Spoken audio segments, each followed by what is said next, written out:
Hello.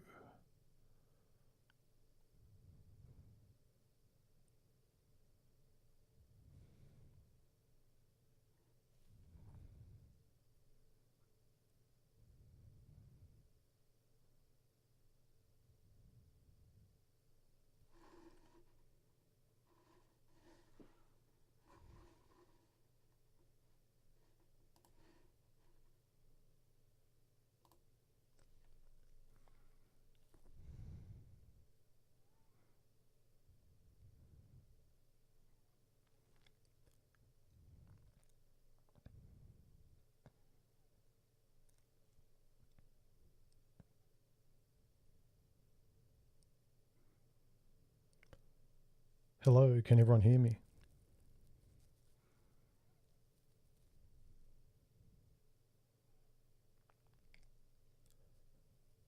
Are my mic levels good? I'll need you guys to tell me.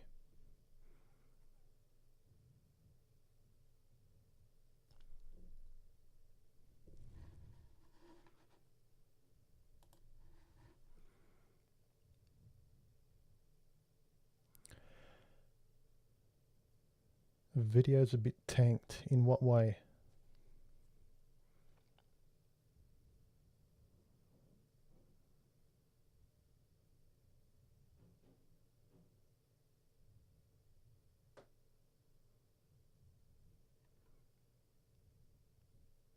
Okay, some people say they can hear me, others aren't so sure.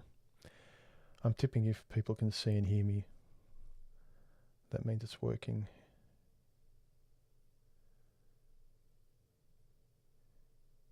Sound is coming from left channel only. No idea why. Anyway. All right. I've never done anything like this before. But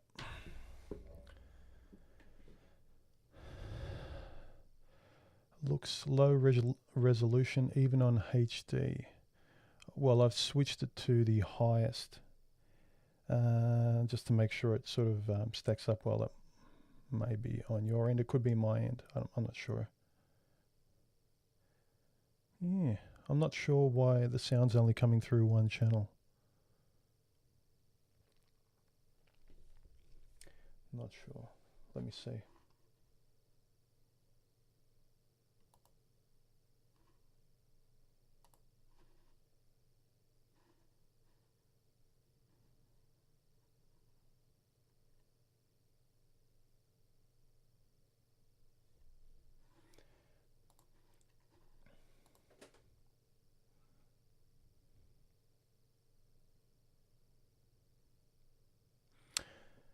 Anyway, my apologies if some of you are only hearing it from the left.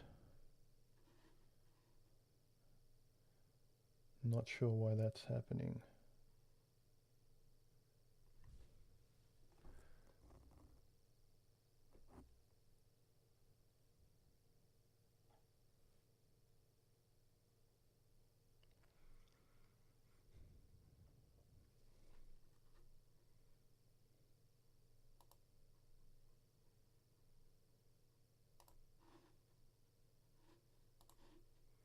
Bear with me, guys.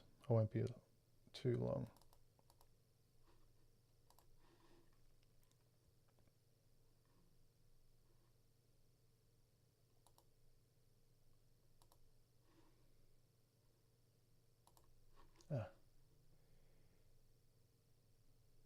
There we go. Beautiful. Should be both sides now. All right. See, this is why I like recording then editing my videos. I don't like this live stuff I need to get used to. Anyway, hope everyone's well. Look, I didn't know when I should make this, so this will be a test case. I've done one for myself late at night, my time, 11 o'clock on a Wednesday. I'll do another one at, say, 11 in the morning on another day. I'm not sure what other guys would prefer. I know the majority of people are in the US, I think. So just let me know whether you guys would prefer this time, which is late at night for me, or would you prefer early in the morning for me, which is probably late for you the day before? So just let me know in the comments. Hey, James. All right. I just wanted to read, just to start off, I wanted to read a couple of really good comments from guys in the last couple of videos. You're always in a relationship. That was the one just before I did, the one before this one. I won't mention people's names because of anonymity, and I didn't ask them. But he says, if you don't know how to fish, you don't have the desire or capacity to learn how. You're probably best served by sticking with the tin of sardines. I thought this was a really incisive comment about some guys not being made for introspection. And it's not about them being stupid or dumb or less than. It's just people are wired differently. I know that I admire some people. They have a really natural capacity to absorb and reflect on certain things really easily. And for me, it's like Greek. So that's all I was saying. So I've noticed I always had this really interesting, creative, masochistic struggle with introspection and knowledge and finding things out. And I had the interest like a watchmaker, where I really liked tinkering around with things, especially when it had to do with meaning and people and life and how the forensics of things worked. Some people couldn't give two shits about it. And that's all I'm saying.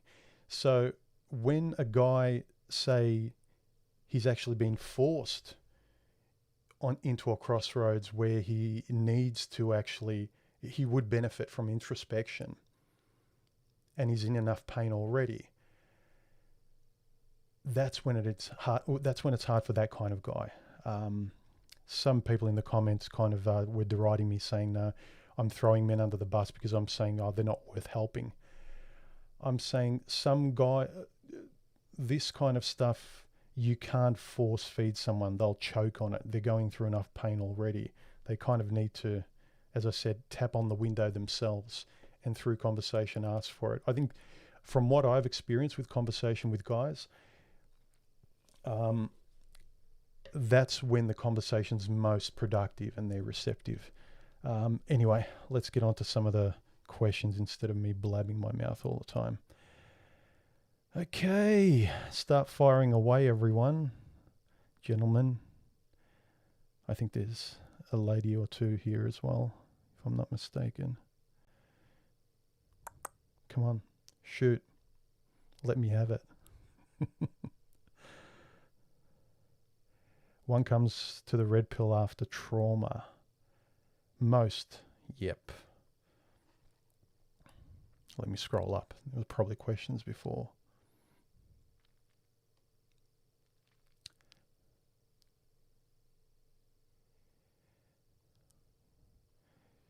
I think I've got a 30 to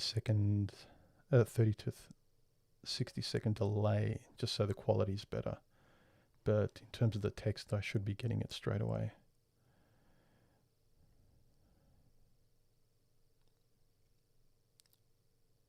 How do you get out of the red pill malaise?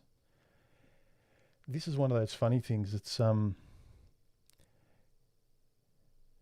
hey, red pill, how you going? How do you get out of red pill malaise? It's one of those things like getting to really hot water into a bathtub. It really hurts, but you have to trust that the initial pain will kind of trail off. I know for me in the past, I've mentioned it a few times in videos where I went through a really specific trauma or change in my life where I really recognized I was a different person before that. And then I changed so profoundly afterwards that while I was going through that pain, everything in me was saying, go back, go back to the old job, go back to the old girlfriend, look for oxygen anywhere you knew, that fed you before. But there was some feeling. Some people experienced it as a voice. I didn't. It just kind of, some intuition said to me, no, this is exactly where you need to be. You know, you always did it that way. Enough of that. I'm sick of it. Sit here, because this is exactly what you deserve. You a-hole. I mean, I was talking to myself a little bit aggressively, because I was so sick and tired of what I'd done in the past. So sit with it initially. And I'm speaking from my experience, if you get that instinct that, no, I need to sort of sit with this, trust that, especially if you're sick and tired of every other voice and instinct that it's just cycled you in a Groundhog Day. I like your production of your videos. Thanks. I'm glad some people appreciate it. Yeah, I do some video in my work. I'm a graphic web video photographer kind of person. I've worked in advertising and media in the past, and now it's primarily web and graphic design. James Von Maxwell, the man with a golden voice. Any thoughts on the current crazy situations around the world, mostly in the US, as we know feminism is a branch of Marxism, like the full out assault on the white men on all sides. Yeah, it's awful what's happening now. Look, I like a lot of the stuff that people focus on. I focus much more on it, the externalities, the big picture. But I felt really impotent and powerless against it because it's so big compared to me. I've started, over the years, I've found my world getting better through getting myself right. And then from there, outward, communicating, fixing this problem, and then taking steps outwards, if you kind of know what I mean. And that's not to say that all the problems and everything going on in the world isn't important and relevant. It is. But to the degree that I will engage with it and find it useful is a degree to which I can have something to contribute and I can sort of grab hold of. Throwing stones at politicians and isms like feminism and things like that, it's an endless fun game that sometimes you don't know that your sort of frustration can energize you. It makes you feel alive. And after a while, I noticed that I caught myself feeling energized by my frustrations at stupid people. But then I kind of said, like, I'm just doing this all the time. Unless I can imbue some sort of insight into it, which I hope I do in my videos when I reference, say, women. I'll talk about something and then I'll give an example of what I mean by referencing women, relationships, the world, the government, jobs, or whatever. So it's a connection to real life empiricism that we all can kind of connect to and go, okay, here's the concept, and I make it really pedestrian and saying, here's something we all go through as well. And it kind of completes the picture. But yeah, in terms of what's going on in the world, it's a bunch of angry, lost, non-introspective individuals that don't want to cooperate. It's like a massive herd of cats. And I'd rather not be one of them. So basically with me, if people don't want to cooperate and discuss and be civil, I'd rather step to the side. Because what's going on now, it's just herds of cats fighting herds of cats. If civility and intellect isn't involved, I don't really have much interest. And some people will say that, well, then you're going to be trampled on and you'll be left in the dust. When it comes down to that, yeah, I'll pick up my axe. But until then, I'd like to think that there are better ways to solve disputes, mainly conversation. Sorry, long-winded answer. I'm long-winded. Blah, blah, blah, blah, blah. Have you ever thought about a course on graphic design? No.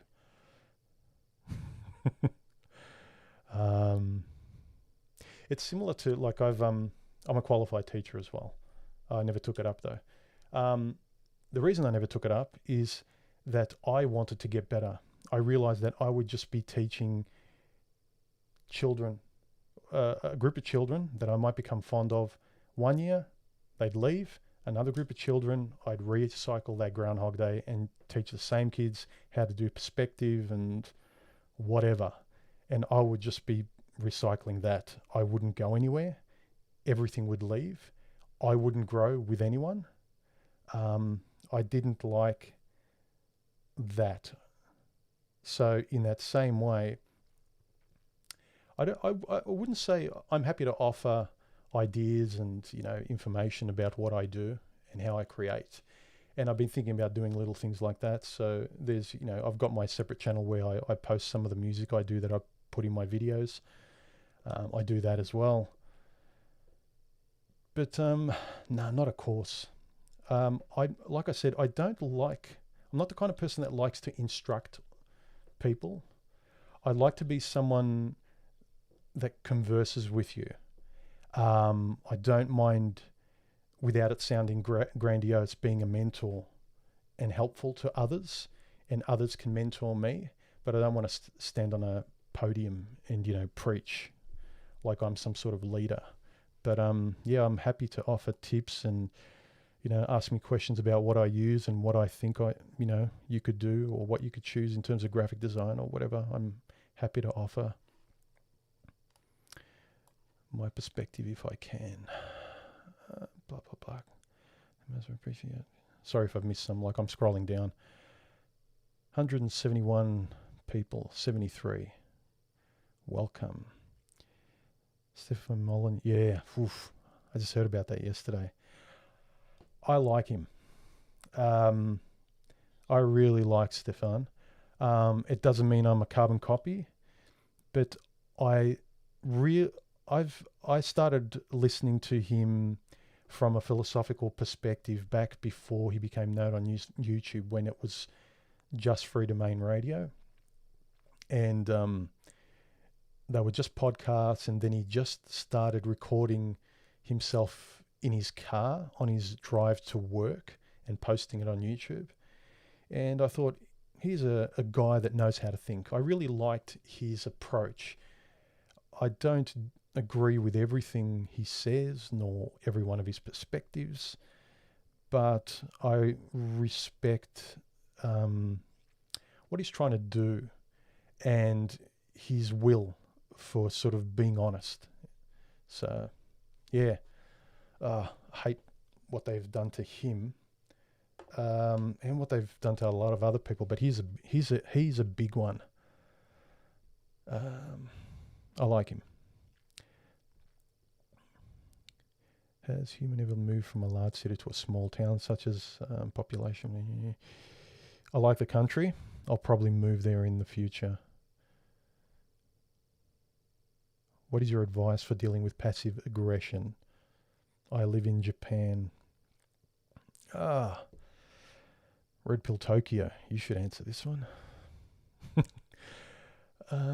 Aggression. Turn the cheek, walk away, don't deal with it. Usually, I mean, if it's physical aggression, I suppose you need to defend yourself or avoid it. But if you need to defend yourself verbally or whatever, if you can see the person's nonsensical, they're not being civil, the only tool they have, they're a hammer, you're the nail, so to speak, don't engage. Think of yourself first. Is it really worth it? And you can extend that to whether it's verbal, especially mental, or physical, whether it's a relationship with a female, whether it's physical violence with a man, or anything. Think of yourself, your own self-respect, and choose the best course of action. Leave, defend yourself if you're cornered. Do what you have to do. Most Japanese men resort to this, especially in the office. Yeah, the respect culture. Yeah. I don't...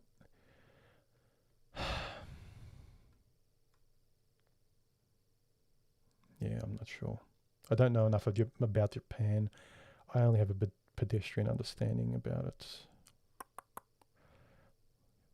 What would I improve in my life? Myself.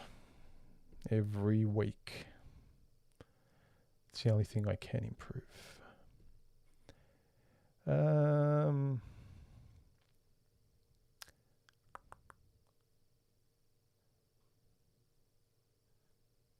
Why do people want to know what I do professionally? I'm in the advertising, media, graphic design industry. Basically, I do I do a bit of everything. Video, primarily graphic design, web design, video production, photography. On the side, sometimes, which I use a lot of in my videos, music. So a little bit of everything. Yes, formal training. Yes and no. Yes, I do. I didn't get my degree specifically in graphic design, but it was related and I moved into it because, in hindsight, I should have actually gotten into a graphic design degree early on. But it's one of those curious things, I think, as a kid, as a young person, you don't really have a good grasp on what the rest of your life will be. You just kind of pick what's good enough. I should have done graphic design as a degree, but I got into it in the end by persistence. Okay, all right, I'm going to start scrolling down. I'm being slow.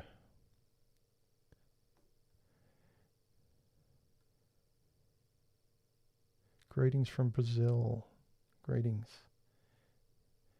Okay.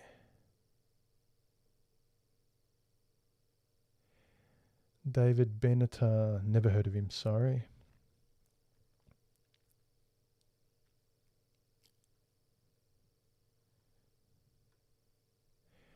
Have you taken the Myers MBTI test? Yeah, grain of salt. I don't respect the Myers-Briggs test as much as people do. It's an interesting... Look, I don't want to offend anybody. For me, it's like reading when Harry Potter came out. I'm glad people are reading now. So to me, the Myers-Briggs test is kind of... I'm glad people are starting to get interested in psychology and a little bit of introspection. But I think I took it initially when I first heard of it because I wanted to know what's this about. But look it up. Stardust told me, he informed me who actually came up with it. It was a bored mother and daughter who came up with the test. So make of that what you will. So basically, it's not peer reviewed. It's not really anything sort of academically proven.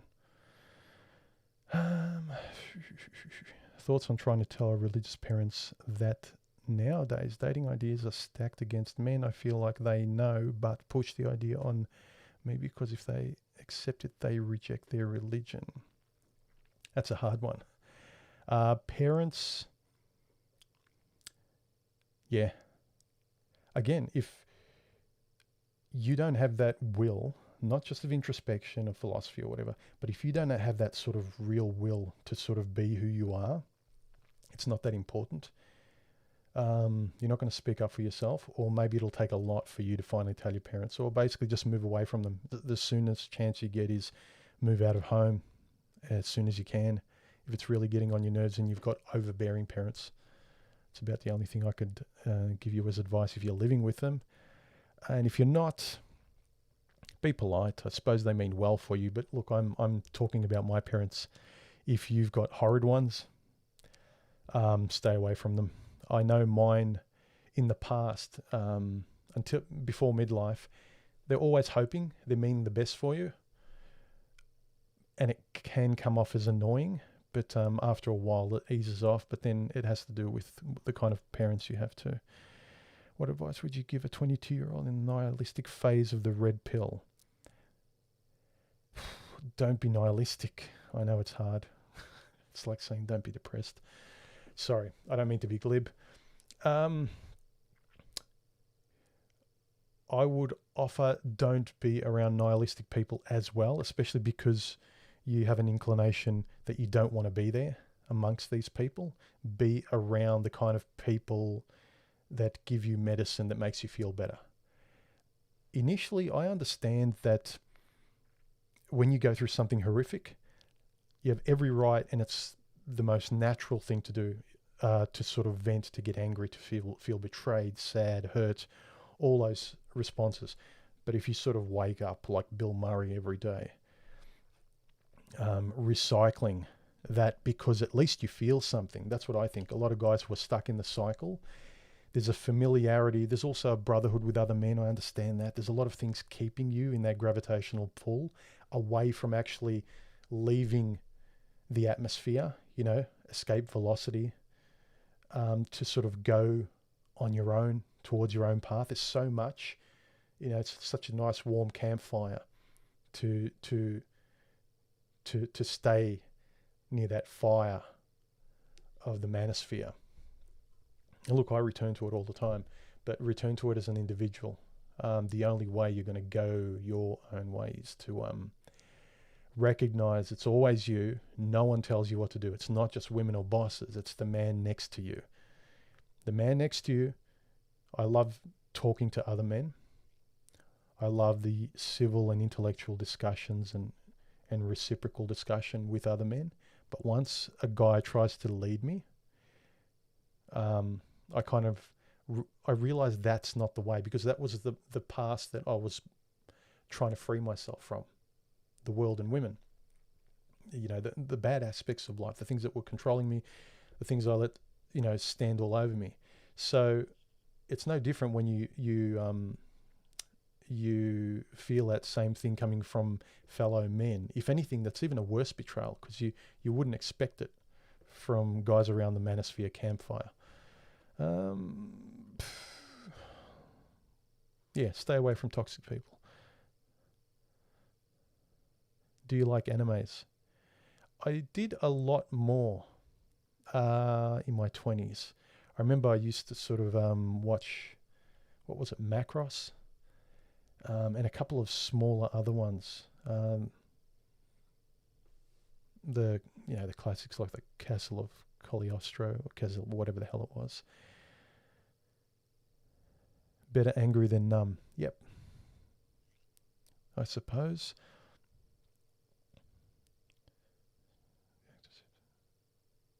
I'm just reading these things instead of mumbling in your ears, gentlemen.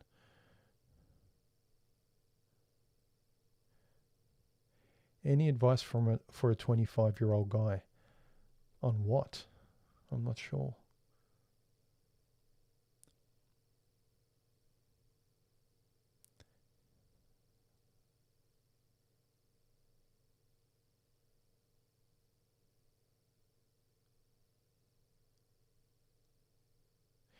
Do you think the leniency of the past generation towards millennials' absurd habits and narcissism is responsible for how entitled and dangerous they are today in terms of politics? Yep, it contributes a great deal. I mean, I'm sure everyone can agree with me at least a little bit that it seems like children are steering the car at the moment.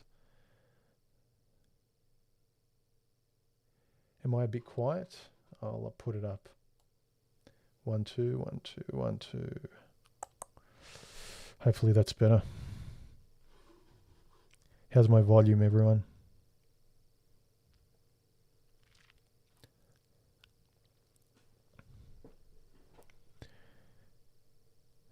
Do you ever think about having children of your own?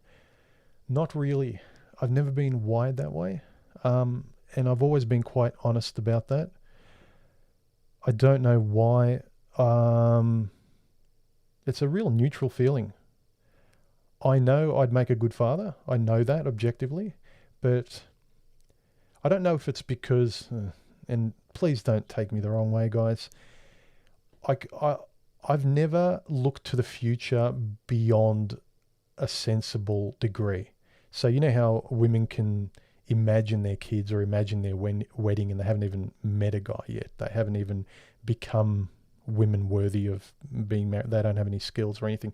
They're looking forward to the target, the 10th step. I don't think because I was neutral, I really didn't see myself as a father. Had very little interest in it, and particularly because I couldn't find women worthy of that, of marriage. And, the good marriages I saw as high bars, like, for instance, my parents and a couple of others around me, friends from high school, nothing really approached that. And I'm not joking.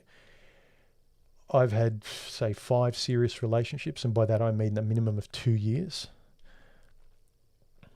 On any one of them, maximum I think was 4. So I actually don't like serial dating. I like consistency in my life. I mean, I've lived in my house for 20 years. I don't like recycling stuff. The women I was with, they got bored. They thought the party was going to change. As the cliche goes, they thought things were going to change and get different and better and bigger this, move there, do something else. This is boring. Why can't we do this, human? We always do the same thing. Well, I don't know how to be anyone else. It was good enough for the first 6 months or a year and a half. What do you want me to do? No, I've never, diverted. Never wanted children, and I think that was never a desire because I found it hard to even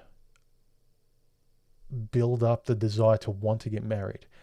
I kind of thought I was going to get there first in my early 20s. I thought that was the sensible thing. You find a worthy woman, and then marriage comes first. And then later on,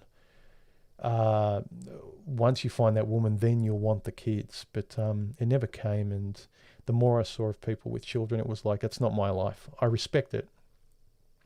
But it's kind of, when I look at a married man's life, I do respect it, and I know what it signifies, and I'm not sorry for anything. But I look at myself in that situation, and it's like me looking at a gay man's life. It's like nothing against the gay man's life, but that's not my life there. That's the way I look at a married man with kids. Now, maybe it is because I haven't met the right woman. Freudian slip. Anyway, geez, my answers are long-winded. Hurry up. Can you set up a live conversation between you, Stardust, and Spetsnaz? That may be coming up, actually, thanks to Spetsnaz. Yep, too bad Paul Proteus is missing. If any of you guys know, can get Paul Proteus to give me a bell, give him a shout out. I'd love to speak to that guy. He's one of the guys I'm sorry I never got to speak to. He was on his way out as I was coming in. What else? What do I predict for the future? The sun will rise tomorrow and I'll die one day. I don't know. Volume is fine. Good. Are you guys enjoying this? I'm just winging it. What was your red pill experience? What events led you up to it? Some people have a really sharp experience. Like I could understand someone who gets divorced, kids taken away, the cliche. Mine was gradual. A gradual vision improving from my late 20s, really clearing up in my early 30s, and then onwards it just kept getting clearer and clearer. So it wasn't overnight, although, as I mentioned, I had probably about 6 years ago a very sharp defining moment that changed me forever. But it was gradual. I didn't just wake up like Neo.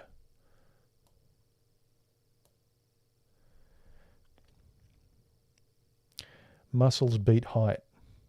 Not always.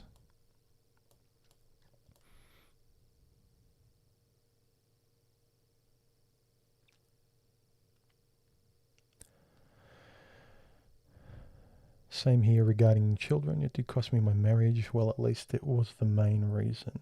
Yeah, it's funny how guys, the only thing they miss is their kids.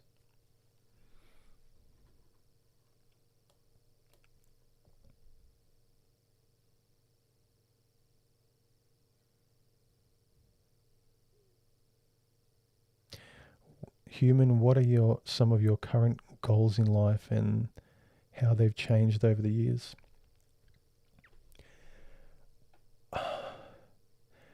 I'm not goal orientated in terms of something I'm shooting for 5 years from now.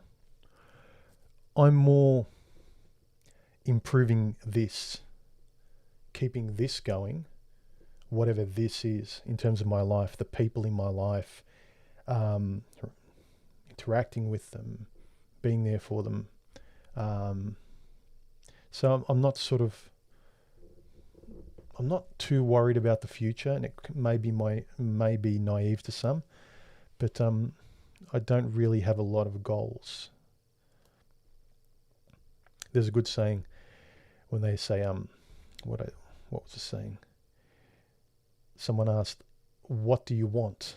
And the person says, "Nothing, because I already have it." Very profound.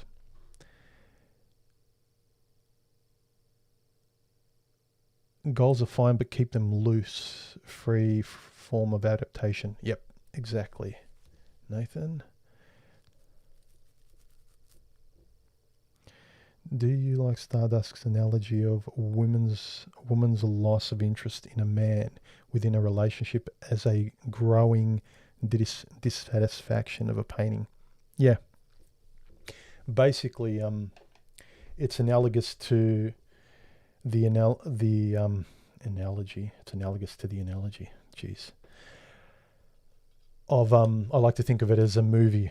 Women have a movie they're directing, and you're the lead man. And if you're not saying your lines right, if you're not facing the camera right, if you're not walking right, if you're not dressing right, and it's their movie, you're acting in it. Similar kind of thing. But yeah, Stardust did a really nice analogy about how when cracks start appearing in the painting, she loses interest. I'm probably grossly underrepresenting how he described it, but go check out his videos. I don't need to tell you guys.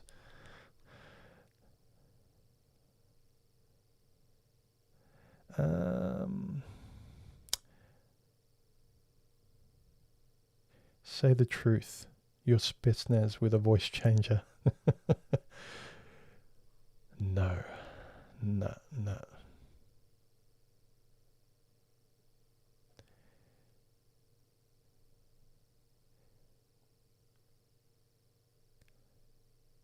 Spetsnaz is better looking than me, though.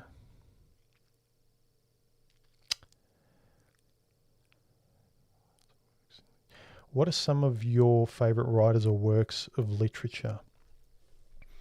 Look, a lot. Again, different times in your life, certain works are like jumping in cold water, and just you wake up. You're so grateful for having found them. I mentioned Bukowski. A lot of people don't like him. They say he's for young people. He's easy to digest, but he writes really simply, and he evokes a lot of meaning through his words. It's not just because he's a poet. It's probably the main reason, but he can paint a picture rather than just describe what it is in a very clinical manner, which is sometimes what leaves me dry with some manosphere content. They're very STEM-based, even when they're being analytical and very philosophical. They don't introduce that human aspect where you can really relate to life and feel something. Because, like it or not, the stuff that we're talking about is human interaction. It involves feelings. Don't avoid feelings, because for men, just replace the word feelings with intuition, common sense, things like that. Don't avoid them. Don't become a robot. But Bukowski, for me, was good. Dostoevsky was a big one. And just a smattering of a whole bunch of other ones. You guys know the usuals, like Marcus Aurelius, the Stoics, Seneca. Anyway, it escapes me. But read, absorb as much as you can, and you'll find people that speak to you. Some people think that MGTOW are for losers. What are your thoughts about this? No, I don't think. When I used to identify with the acronym, it was more mature. I can understand these days it's become very, not political, but the talking points are very political. They're very out there. They're not about you, the guy, trying to navigate and form your ethics and not make the same mistakes because you're making decisions about it, because you're talking in a way like I'm trying to talk now. You're not having discussions like this with other men.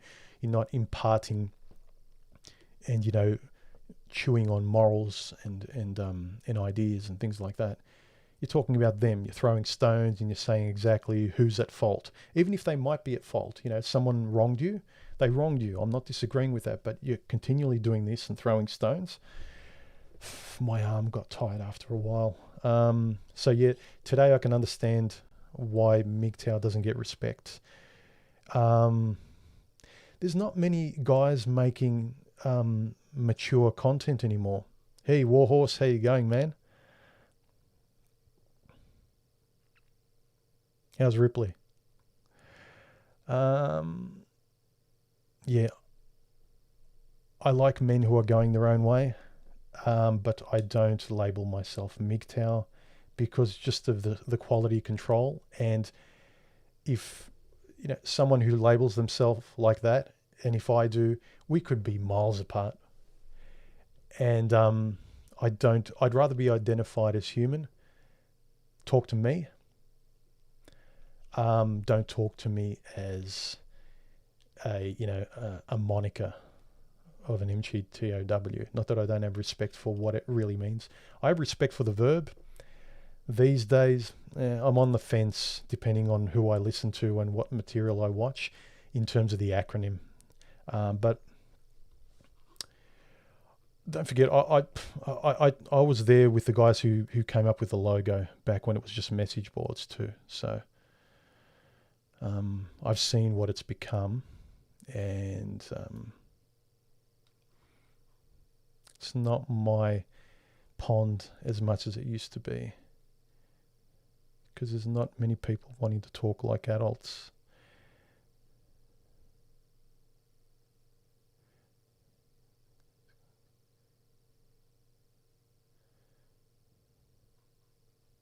Are you guys still seeing me? Some people say that the feed's been cut.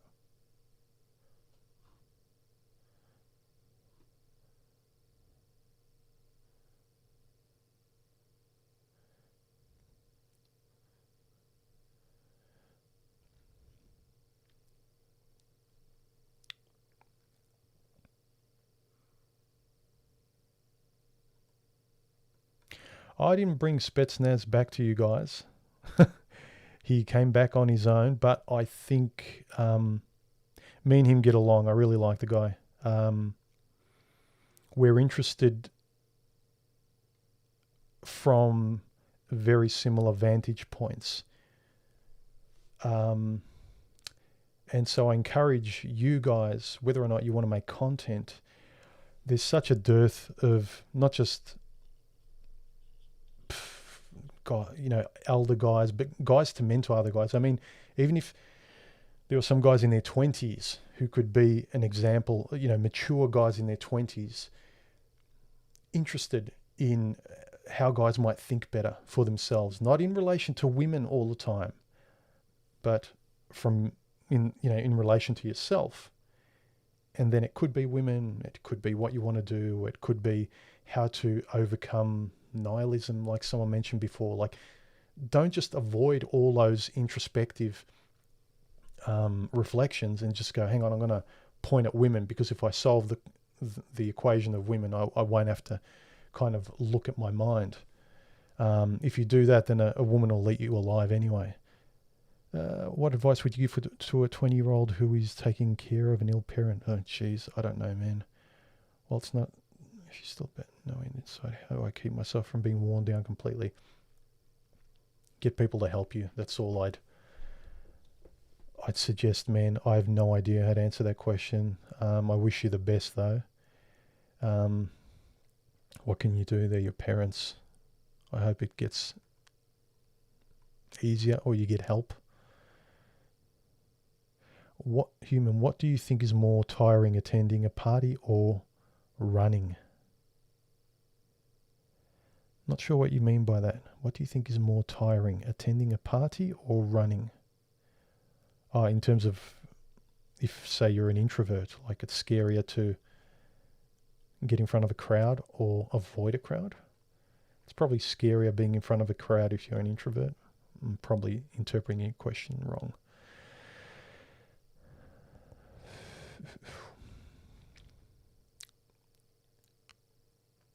Too many guys trying to cash in on MGTOW with bland platitudes these days.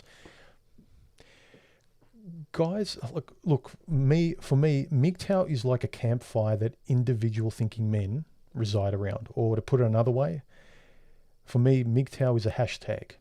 It's a way to find guys who can think and talk like this. Not guys who want to be led by a moniker or the loudest, most confident person in a group. If you notice, the people who are the most respected in MGTOW circles, like Spetsnaz and Stardust, they don't want to lead anybody. They want to help. They want to offer advice. They're really nice guys. They should be examples. And there's a reason why they're respected. Try and lean in that direction.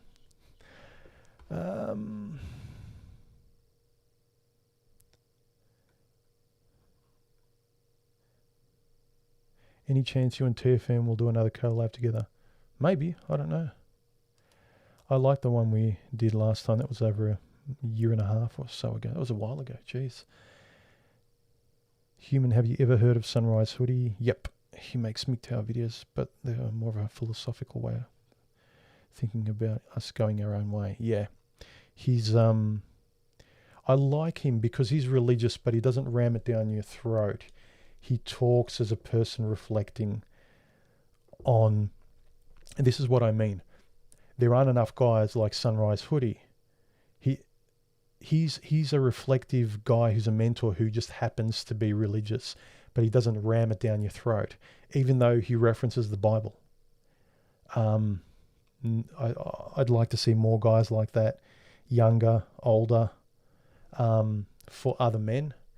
Because look, I'm not going to be everyone's cup of tea, but different voices will be for particular men. It may just be my voice that people don't like, and whereas something I say may help somebody, but because of my voice, they can't bear listening to me. It can be as simple as that. You started producing your own content roughly at the same point when Spetsnaz moved himself from the YouTube. Both of you here at this time is a true blessing. Thank you. Yeah, I like having Spetsnaz back. He's great. I like his stoic approach. Hoody does great work. Yep.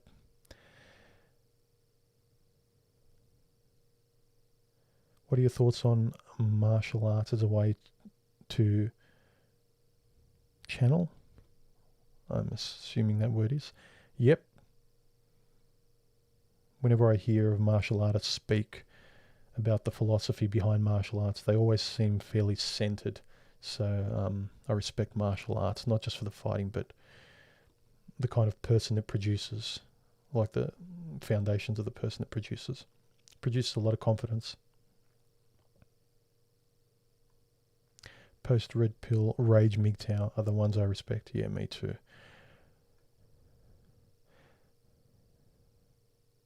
The devil fears MGTOW. I can assure you, for reasons you know and understand. Sunrise Hoody reminds me of a younger me.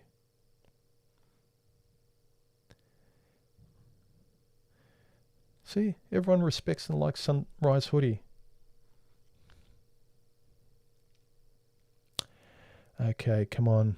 Questions. Thankfully, mine have been nothing.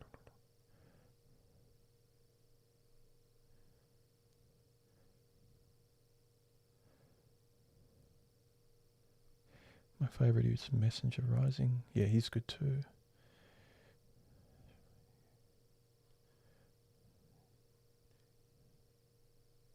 My advice to men is not to get attached to groups or monikers. Gather information and continue on your own way. Yep. People seem to forget the last part of the moniker, your own way.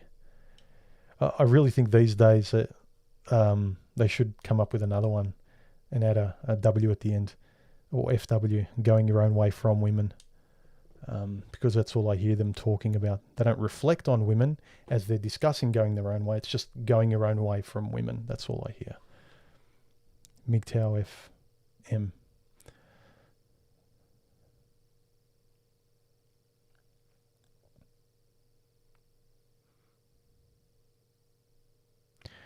What are your thoughts on Lazarus Messenger?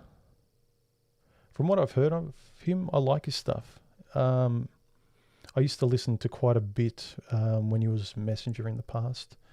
But, yeah, again, different voices for different people. Like, I can imagine a guy who's really going through, who needs certain type of very concentrated medicine at a certain time, where I might be something that's not for him. But Lazarus is definitely for them. So he's great. Check out his stuff. He often chats with, not often, but he chats with Warhorse. Both of those guys. Check out their channels, guys. Warhorse and Lazarus.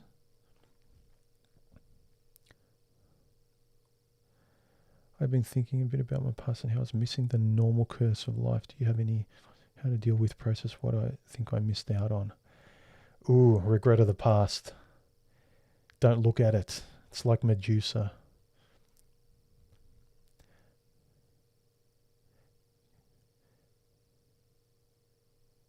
Would you consider traveling and setting up a few town hall or intimate sessions?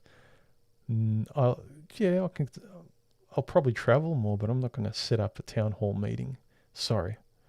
Here, maybe. How would you change the incentives to make the nuclear family viable again? The world's changed. I can't change anything. Look, you've handed the keys to the castle to sort of women. They're running the show.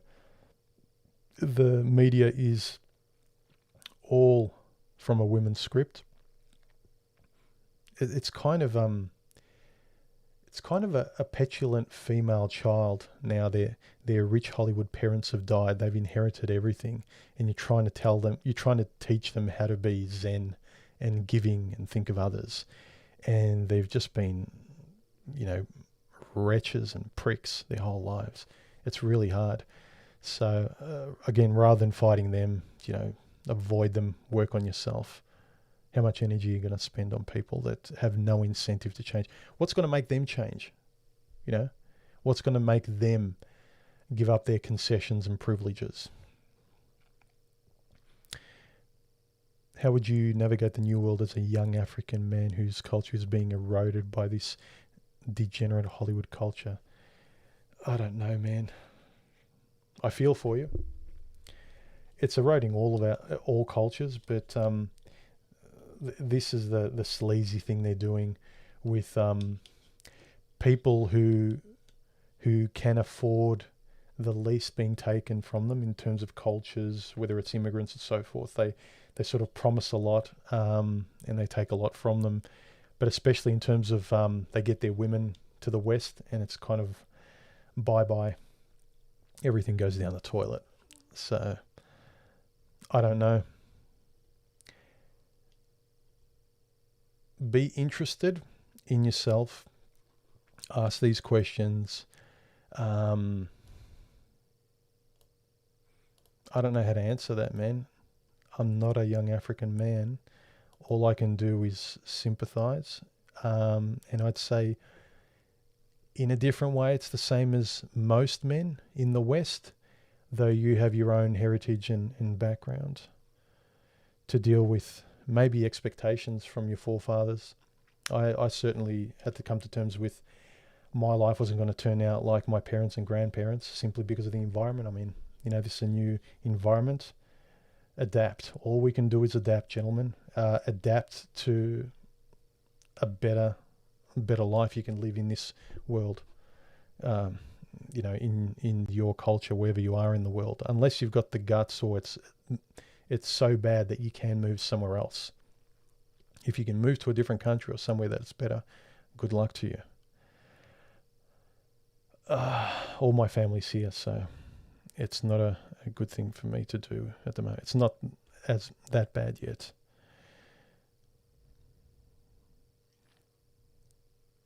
Are you entertaining the possibility of writing a book?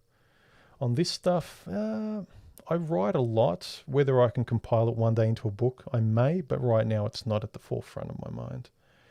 I'd rather expend that writing into producing content, but you never know. It might turn into a book, but I'm not planning it.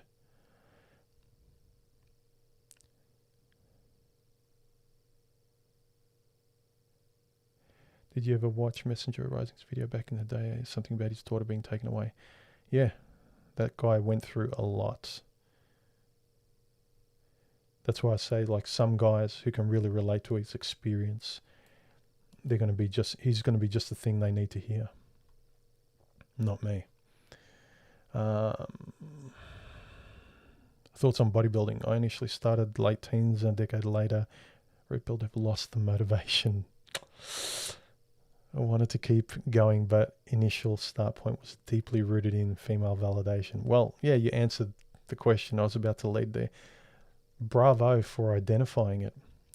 A lot of guys, the hamster wheel goes in cycles to justify their feelings. So they want to say, no, it's not about women, it's about health, it's about this, it's about that. When you're young, it's primarily about women, but it's virtuous and noble to say, like, no, I'm doing it for these noble reasons, for health and self-esteem and all this other stuff. Oh, then, and by the by, there's no harm, and women find me attractive too. It's the same thing about earning money. You take away the desire for women, and all of a sudden men start working part-time, like me.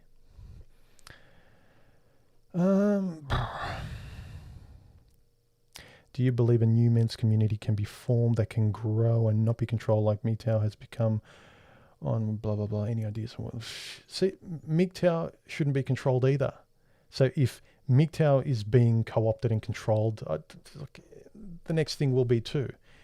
The reason why MGTOW grew was that the older guys who pushed it, who were the primary voices, and then early in YouTube days, Barbarossa and Stardust, elder, more mature voices, well-spoken, articulate, analytical, philosophical, a high bar that what you realized as a man, if you were going through stuff, actually, here's a thing to think about. You were going through stuff, whether it's a breakup, divorce, whatever it might be, and all of a sudden you discover Stardust and Spetsnaz and Barbarossa. All of a sudden, here are these guys up here that are, whether you want to call them father figures or mentors, they're leading you upwards, up the Maslow's hierarchy, if you want to get corny about it.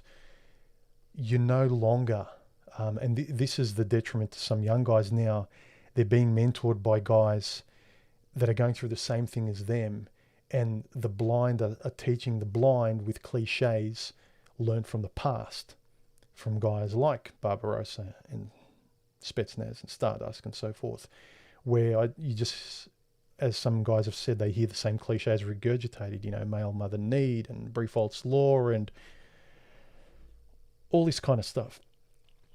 But I remember back in the day, the reason MGTOW spread by word of mouth and legitimately, because it was objectively like by word of mouth, it stood on its own merits, was because these guys had such a high bar of content produced, of discussions that evolved from it, of videos that came from it. You know, Barbarossa would put out a brilliant video. Stardust would counter with an equally brilliant video to the side on a different topic, on a tangential topic. That's the stuff I miss. It's not going back to the good old days. It's going back to thinking and introspection and philosophy. What was it that Spetsnaz said? A man needs to stop asking himself, is he worthy of being loved? And he should start thinking, what is good for me? That kind of internal thinking, that's what's missing. What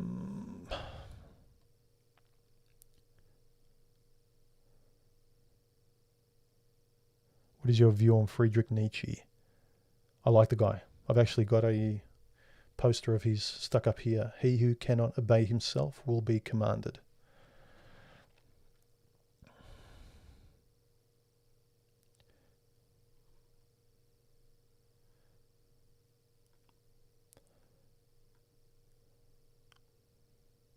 Do you think there's a correlation between the decline in freely thinking people and the decline in motorcycle sales?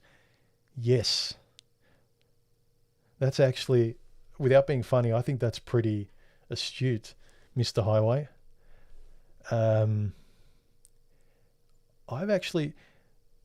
I've talked to ridiculously many guys who ride motorcycles who are intelligent.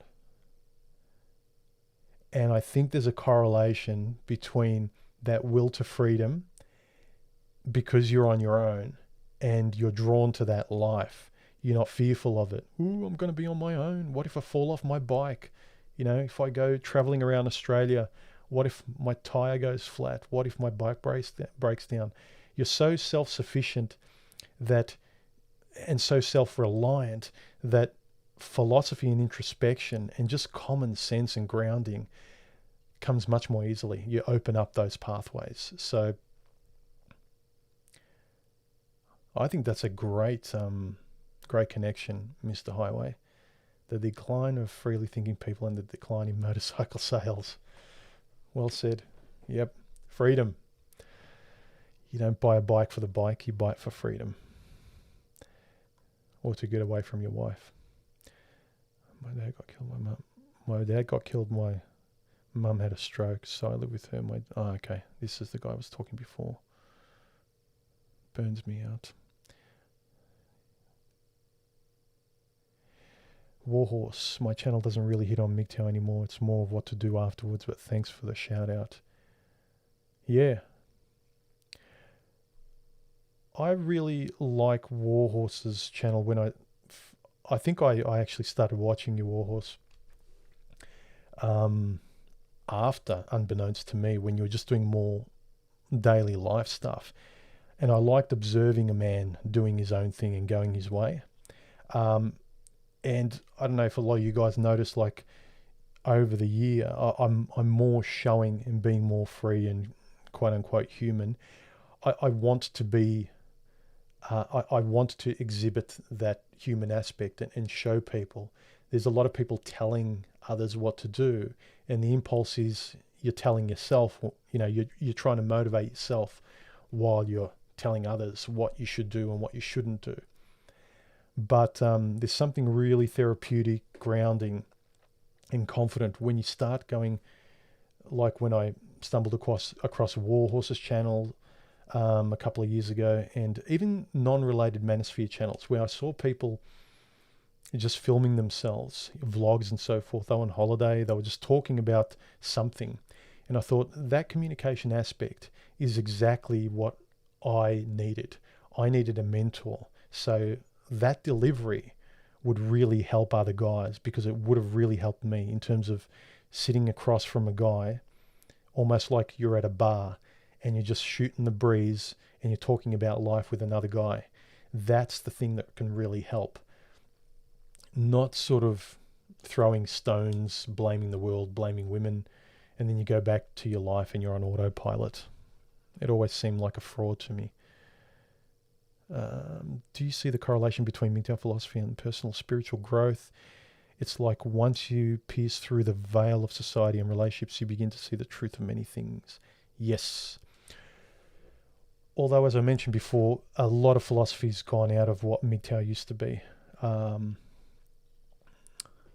But I welcome guys bringing more of it in.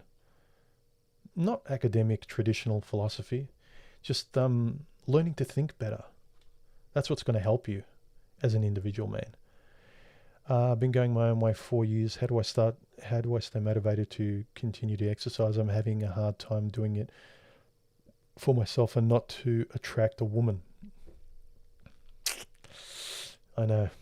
It's hard, isn't it? I'm just recalling when I was younger.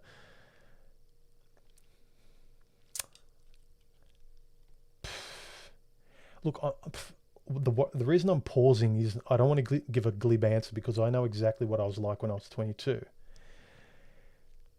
All I could say is I'm glad you're being honest about it. Keep being honest about it and try as hard as you can to be honest about it when a woman's in front of you. So as long as you know why you're doing it, it's not completely for health reasons. You know you're doing it because you like the attraction of women. But when you're in front of a woman, protect everything in your life from being ruined. I like women, but I got very hard boundaries. There's certain things there is no chance they're going to cross. You know, the marriage, living together, kids, whatever. I keep them at a very safe distance, or as safe as possible. Some guys would say I should not even relate to women or be around them. That'd be the safest. But I need to sort of feel something in life, parry and thrust. I need to relate to people. I don't like avoiding anything in my life. So anyway, what's the worst invention ever? I personally think it was birth control.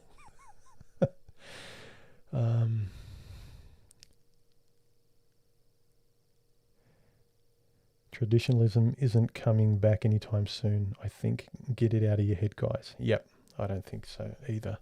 I agree. We need to adapt. The world's adapting away from men. Men need to sort of adapt with it, but in our own terms. The world's not going to change to suit men, especially now that there's no more kings, there's only queens. Epictetus, yes, forgot about him. I actually prefer Epictetus to Seneca, actually, and Marcus Aurelius. Oh, I just answered your question. Yeah, Epictetus. He was more... I liked Epictetus because he was so simple. I think for the same reasons I like Charles Bukowski. His language wasn't overly flourished.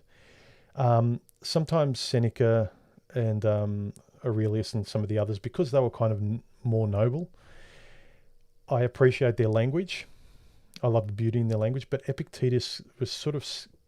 He came across a lot more smarter in the world than either of them and spoke to everybody. Yeah, Epictetus was my favorite. Men were silenced publicly years ago. When that artist was silenced on Twitter was the turning point. Yeah, there's been a lot of turning points of silencing people. Ramming speed. Hey, man. Lately, I've observed how females, after a divorce or even a breakup, have nothing positive to say about the relationship. They seem incapable of recognizing the positives. Why is that? Yeah, that should tell you a lot about women. That amazed me as well. Like, I talk to guys after they've been in love and the relationship's gone. They feel destroyed. They feel like they're to blame. What could they have done? They're not ready to fall in love for about another year at least, or even start dating. Women's reaction is very different. I've met very many women, and sometimes on dates, when they'll talk about their exes, and the more you probe, The man didn't do anything, but they act as though he did. And I said, what did he do? And I'm expecting women to say he cheated or he hit me or he did whatever. He was doing drugs. Women actually see the end of relationships, a lot of them, as, no, he ruined my dreams and so I'm angry at him. That's how they see it. How dare you ruin, Cinderella's Prince Charming sort of fairy tale. Men kind of feel sad for the relationship ending. They feel responsible for it. They feel genuinely sad and heartbroken. Women feel betrayed and angry. You talk about the stages of grieving. I think a lot of women skip over some of the grieving stages that men don't. Namely, the self-reflective responsibility and things like that.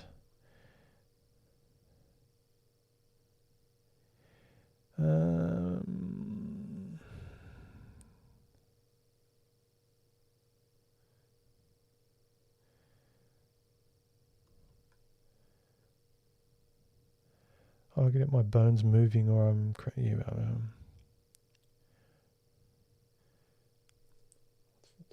okay, we've been going for just over an hour. Playing game. Oh, jeez.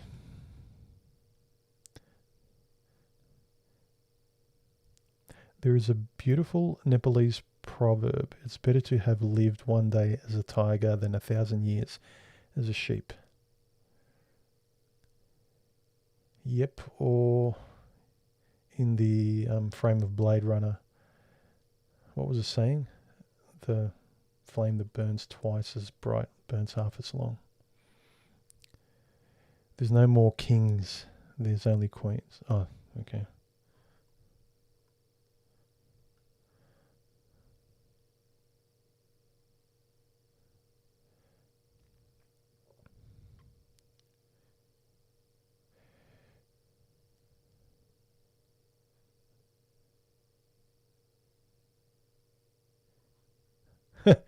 Yeah, James, you need to give me some pointers. This is the first time I'm doing a live stream, so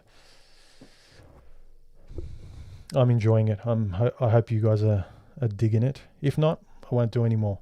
If you like it, I'll try and do it more often. Okay, questions. If you tell your women you are MGTOW and discuss her nature frequently, do you think this can help? Don't tell them you're MGTOW. Again, they're not going out with a MGTOW, they're going out with you, I think. Again, I'm not attacking you, David. I'm talking as I get a lot of guys as a MGTOW, as a this, because of MGTOW.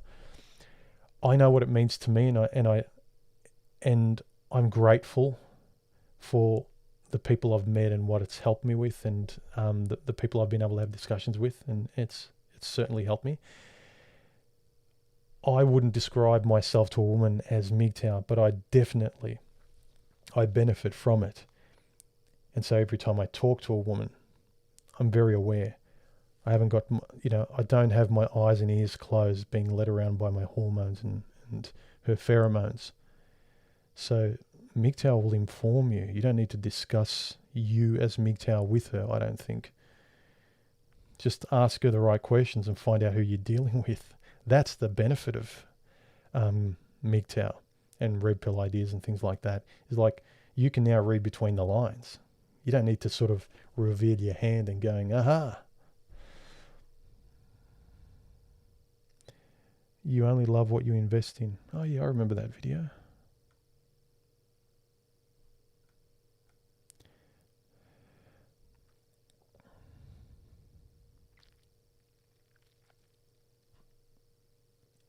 It's hard to find a real woman nowadays that hasn't been abused.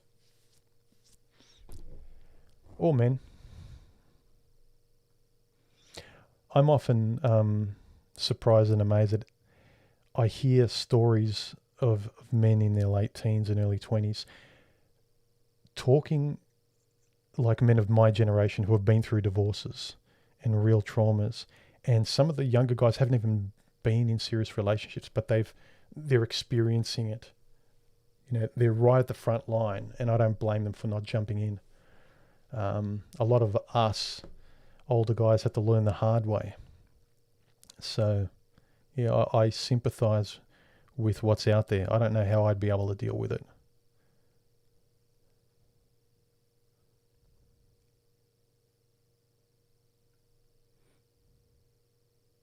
I think on some level all women actually do have an understanding of their nature, but will become enraged when confronted with it. I don't recommend it. Yeah, they're unconsciously aware, but women can lie to themselves to a degree we can't. Don't forget that a woman can nag her boyfriend for years. When are we getting married? Where's this relationship going? When are we getting married? When are we getting married? When are we getting married? If you don't marry me, I'll leave you. And then, after he's saved up, finally he gives her what he wants. He gets on one knee and she goes, "Oh my God," and she acts surprised. So she acts as though she's taken by surprise that he'd even do that. Whereas she's been nagging him for years. She's been asking for this. He's just given her what he wants. So they like this passive, non-responsibility, non-actionable sort of stance of, I'm never responsible, even for the things I want, because magically, I get them because I'm so great. I don't even have to ask for them. So women, whereas a guy will cheat on his wife and the next guy won't lie to him. If you tell your friend, "Yeah, we broke up, I cheated on her," your friend will say, "You idiot, what were you doing? What were you thinking?" He'll lay the blame at his friend. His friend did wrong. A woman in the same situation, her friend will say, "Well, you were too good for him anyway. He was never there." So women, don't try and work them out. Just look at them as they are and accept them for their nature. That's the best piece of advice I can give. And interact to the degree to which you're comfortable with, or not at all, given what they are. Don't try and interact with a woman. If you're wanting a car, don't keep interacting with something you want to be a boat. It's a bad analogy, but you know what I mean. Women can switch fast, love light, broadly, and move on quick. I always think women see relationships like they're on holiday. I always wanted relationships to live there. I don't like going on holiday. I feel, for instance, I'm most uncomfortable through the dating phase and the honeymoon phase because I want it to be over. I don't like it. I don't trust it. I want it to sort of settle down into normality.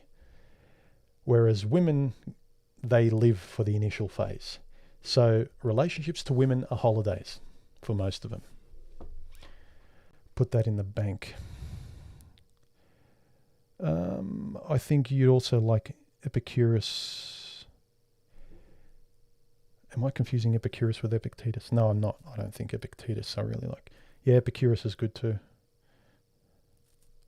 His concept of ataraxia is quite appealing. Yeah.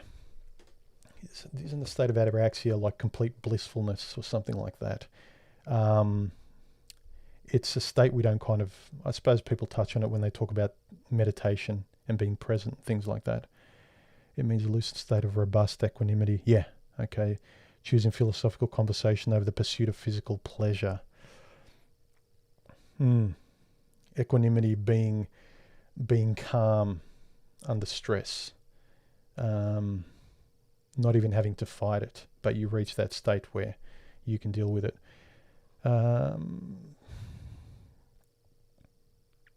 Women can get a new guy in a month. They get over it quickly. Yep. Women can fall in love quickly. Both sexes can sleep with someone pretty quickly, even as a coping strategy. But a man won't be able to fall in love after he's been in love and had his heart broken.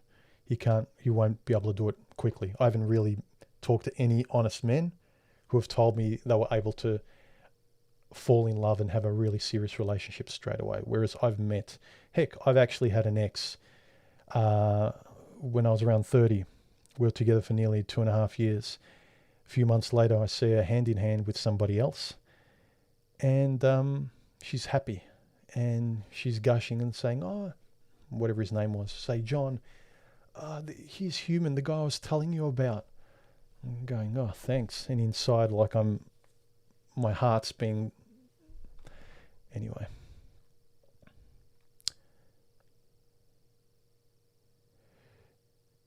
JVM, no woman ever leaves a guy without having another ready to go. That's fundamental truth. You need some more vitamin red pill. Yeah. Yeah, I've had it happen to me. And when I haven't been sure that she's had another guy, I've suspected it. But there's a reason why the term monkey branching has become a common term.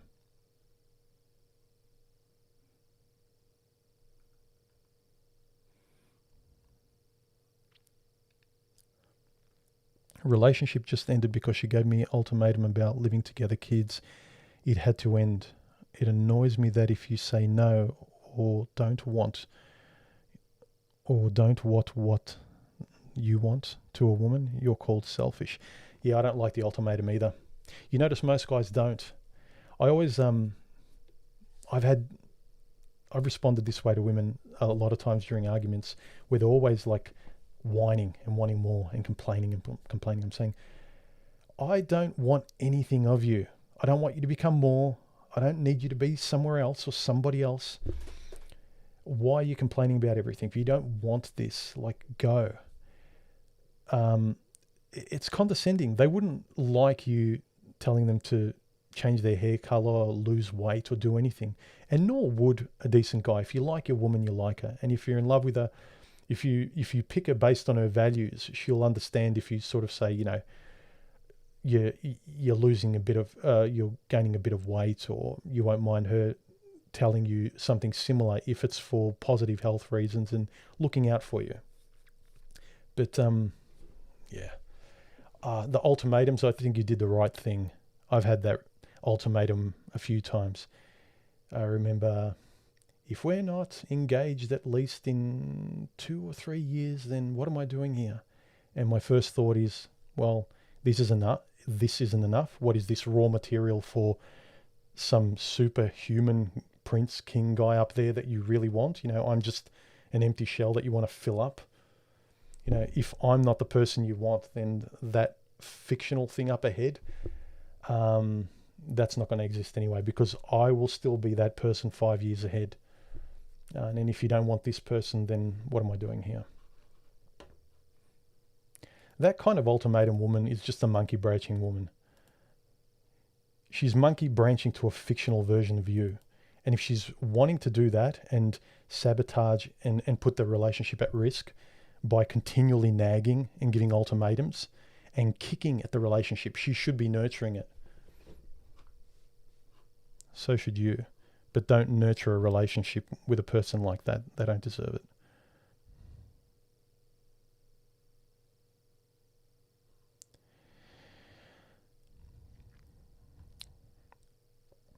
French proverb in battle: when a thoroughbred horse gets as small as a nick injury, the horse uncontrollably skewers its heart on any nearby pike blade. Okay. I've been listening to Alan Watts a lot, and I was thinking about buying one of his books. Any suggestions? If you know how it is, I really like how he boils down reality and deep life equations. There is one book. This is going to be unprofessional.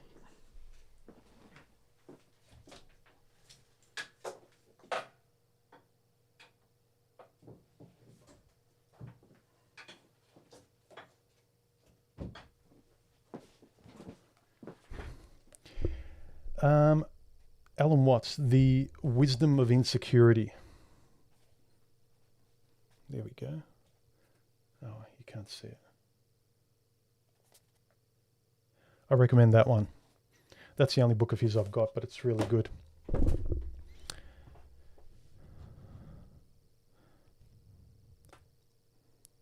Normal man, the biggest problem is what you accept as if it's normal when it comes far from normal. Yes. Do you think biologically and economically women have an undercurrent of hatred for men? Yes, a big undercurrent. They're taught to compete with men, and more importantly, to win against men when they're competing. Win, win, win, compete, beat men. You're better than men. They're your enemy. This competition, I had it with my ex as well, where little words, you start noticing these things. This is another great thing about introspection and sort of learning all this stuff and being interested in it. You appreciate language. So I remember talking to her in the initial stages, which I've learnt my lesson now. Not because of my age, but because I never encountered a woman who said this phrase to me. So I never had to process it and learn from it. But she said, I believe that couples should challenge each other. And I took it from my naive stance and I thought, oh, great, intellectually, we have interesting and challenging ideas about the world and so forth, and we can engage in things. No. She was very oppositional. I said black, she said white. I said, it's hot in summer. And she'll say, well, no, not always. She could never be on my side. She was always challenging. So, live and learn. But yes, women have a distrust of men. I think innately because we're stronger. They're always they can tell sort of we're a bit stronger, faster, better in a lot of respects than them, especially when they're vulnerable, when the rubber really hits the road, when you take away political correctness, they can't do anything. There's only the law stopping men. So there's that level of innate distrust biologically on so many levels. And then you get society, gynocentrism and everything else pouring kerosene on that fire, on that insecurity. So basically you'd have generations now of women's insecurity being doused with kerosene and just keep getting lit over and over again. So yeah. What do you think about OnlyFans girls on social? Jeez. Don't think much of it. It's a new world, man. I suppose if guys want to throw their money at it, throw their money at women that they'll get virtually nothing from. But then again, how's it different to porn? Maybe it's just more of a realer version than porn. I'm not sure.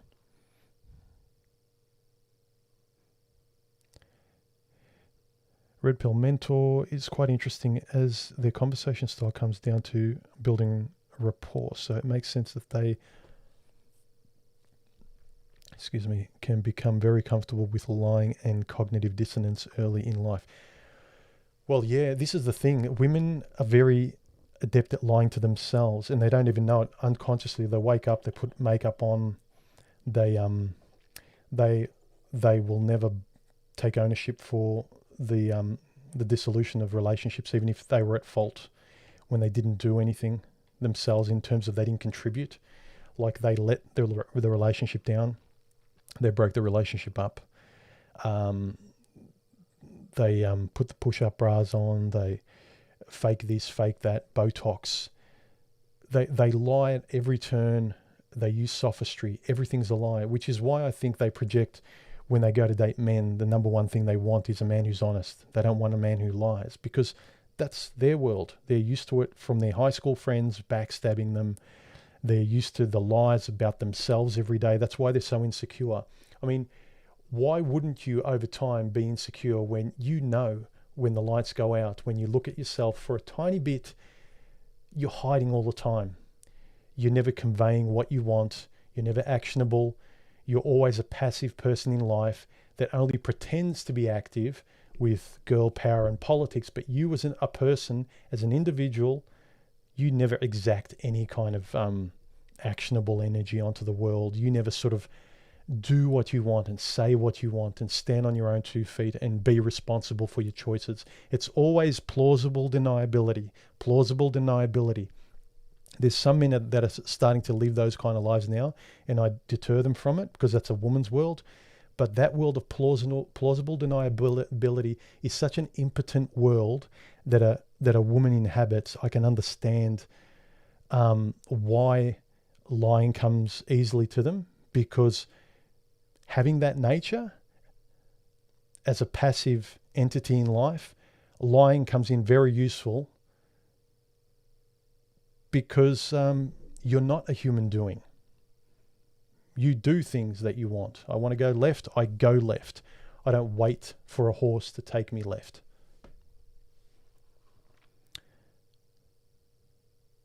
Women want the initial phase to last forever. Yes. And change as it's lasting forever, if that makes sense. My favorite quote, men love people and use things. Women love things and use people. I haven't heard that before. That's great.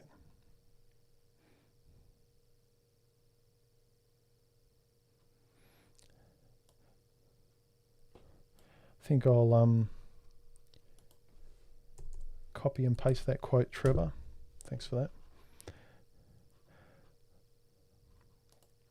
I like your stuff, Maxwell. Keep it going. So do I, JVM.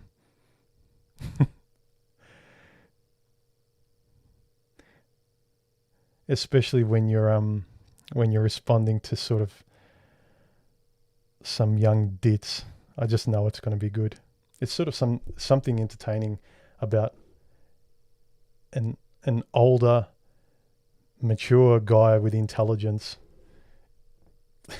in comparison to some dits that she thinks is anywhere approaching, experience in life. So it makes for great attainment. Prostitution is becoming mainstream, I guess. How are you going, human? It's Mr. Sammy. I hope you're okay. Hey, man. Please explain how to live off the grid in a remote location away from all the urban mess. I haven't looked into it. I'm not the person to ask. I'm not sure exactly. But I can tell you, if I start having the inclination, I'll convey it to you guys in my videos. Don't you worry about that. What do you think about sugar daddies? Yearly, legal, barely legal seeking arrangements, and BDSM, monthly. Yeah, prostitution. It's an old game.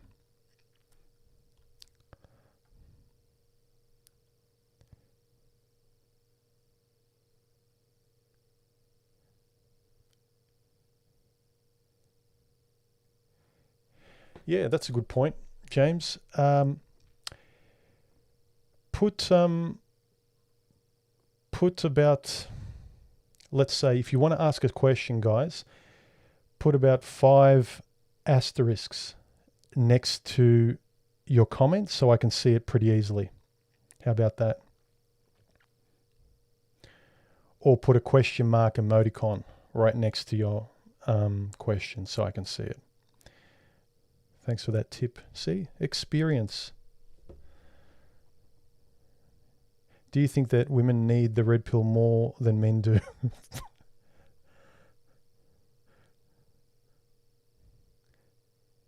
They are a long way from looking at themselves, I know. They won't take it simply because it's coming from men, and men seem to be the Antichrist.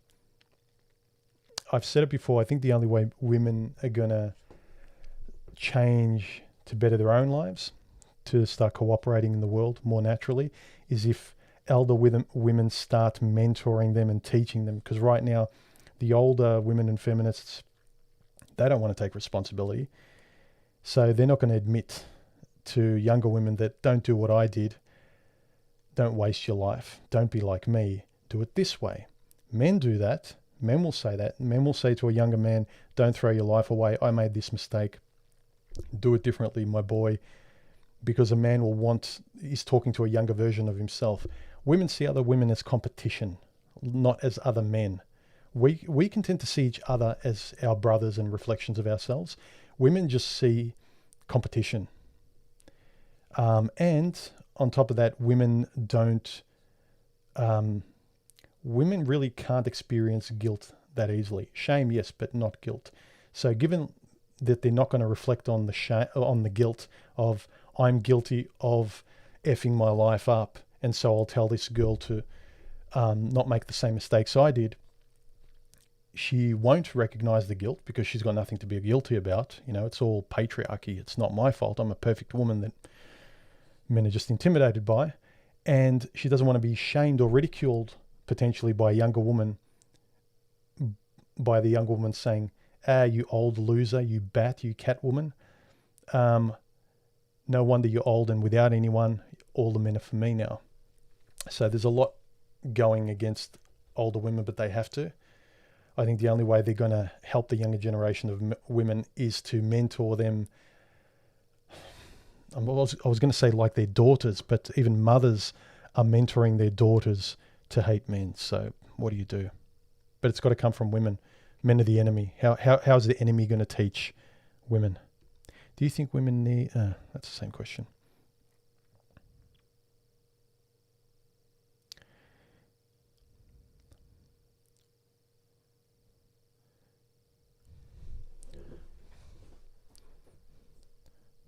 I'm no stranger to the red pill, but she's not your mountain was pivotal. Could you speak more into that, please? Oh yeah, I like that video too. From memory, it was about, because the world's become so connected, in the past there was more adventure with men, you know, not just Everest, but a woman wasn't a man's own adventure, only adventure. Whereas now, because there's no more new landscapes or very few of them, or we think there is, we put all our adventure basket into females because we think that's the only one left, and our biology exacerbates that and pours kerosene on that fire. So yeah, that video was about recognizing, even though there aren't many physical places to discuss. No, that's not true, actually. I always go out and take my camera and go for walks. There's always somewhere new to go. When you're on your own in a place where you can think, even a familiar place can be new and interesting. But that video was about not letting a woman be your only adventure, in the same way that, you know, there's mountains, there's places to go, there's hobbies and passions and things to create and do and spend time with your friends and live your life. She isn't your life, she isn't your adventure.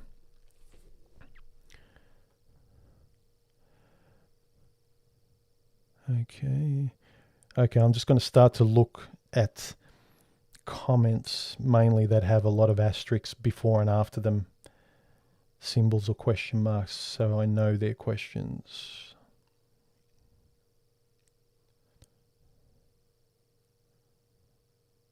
Don't try and understand women, bud. Women understand women and they hate each other. Exactly.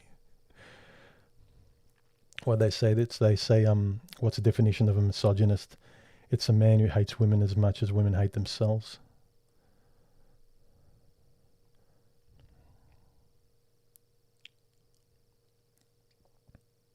How do you fight procrastination in your life?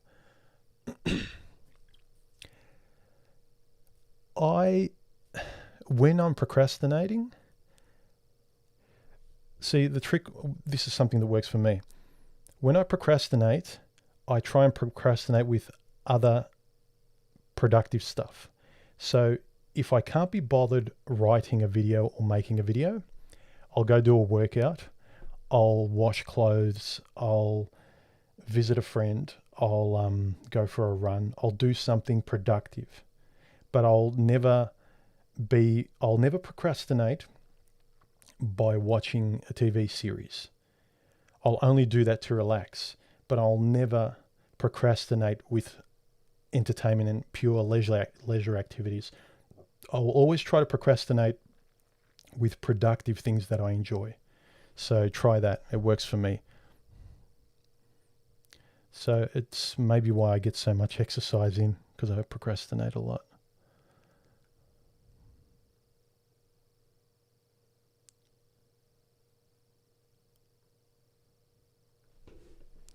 What advice, if any, could you give to someone who would like to start a YouTube channel, like talking about Red Pill MGTOW for a unique philosophical perspective?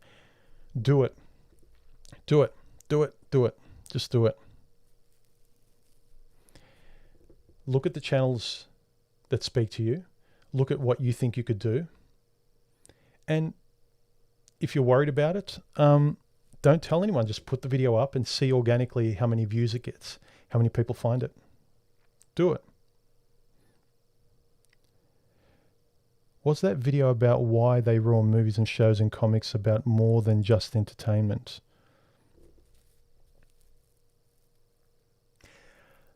There wasn't really a subtext. That was really just about the topic itself, I think.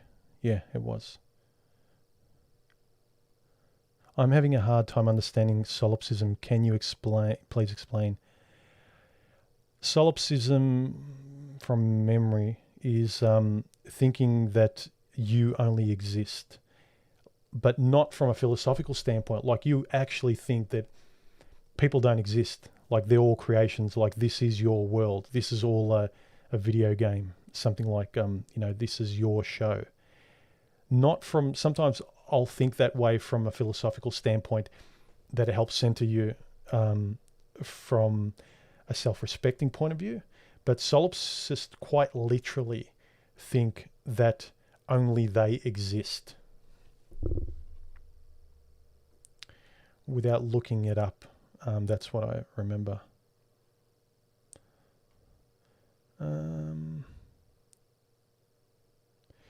Can you talk more about being the hero? I think it somewhat resonates to being the workhorse. Yeah, it does. Protector, provider, workhorse. And it's all about why you're doing them. Quasimandias mentioned there's nothing wrong with being a hero for yourself, like in terms of adopting the stoic, noble qualities that, say, we admire heroes for, but where they respect themselves first. It's kind of like that saying, they make their cup's always full, not just mentally, but physically, and the excess that flows out of their cup is for other people. That kind of hero I can respect. They're giving the excess to the world and they've got so much. Be that kind of hero. Should I red pill my godson? His mum has almost always been single. Have conversation with him. Feel out whether he's responsive to little subjects you talk about, or if he just dismisses them. I notice with some of my friends that have no interest in this subject, that you start dipping your toe in about, say, life, women, relationships, and they'll be like, yeah, what are you going to do? Yeah, they just don't have any interest. So they're not going to go any further into it. But you can usually have an inkling of whether a guy's looking for a path, like he needs someone to talk to. But if he's just happy wallowing in complaining, what's the point? As I said in my last video, you'll notice if someone's tapping on that window for help.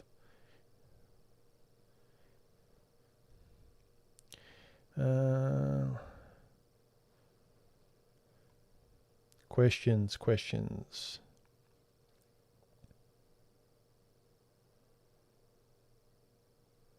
What are your views, answers about the violent release of man? For example, practicing martial arts to release that violent nature. Joe Rogan mentioned the importance of release through martial arts. Yep, I think it's a productive release of that kind of energy. It's much better getting your frustrations out on a punching bag than an actual person if you don't have to.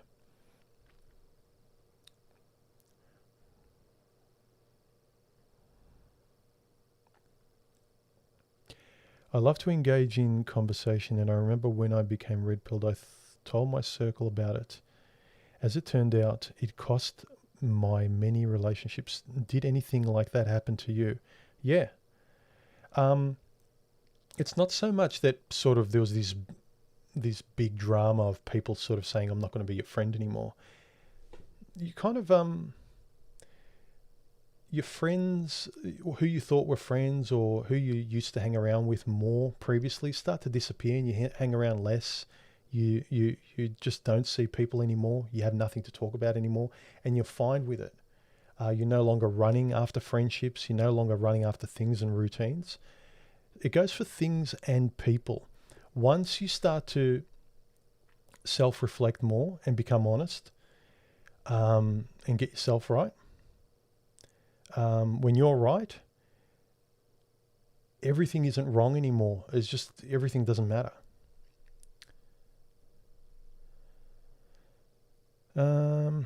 Recommendation for shaking off red pill malaise. Been 3 years and ongoing. I'm sick of it. Don't watch hateful videos. The stuff you absorb, the entertainment, the people you're around, the stuff you read, that's a relationship too.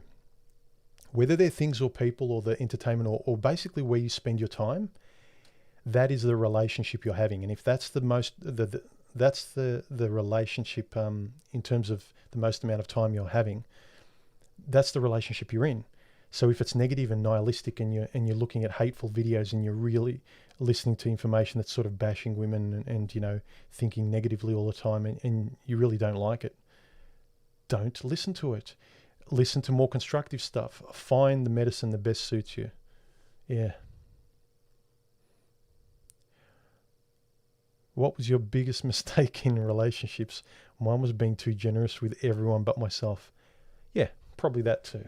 I'd say overall, yeah, I think it's common for most men because you're told to. Like, think about it. From the very get-go, you're kind. You know, you take her out, you drive her. It's always like asking, begging for permission. Can I this? Can I take you out? Can I kiss you? Can I sleep with you?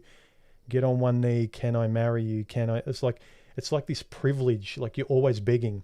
So you get calibrated in that routine of being below her and her in charge of you and always begging for it. And you can see what kind of relationship develops. All of a sudden, you disappear. You're a puppet.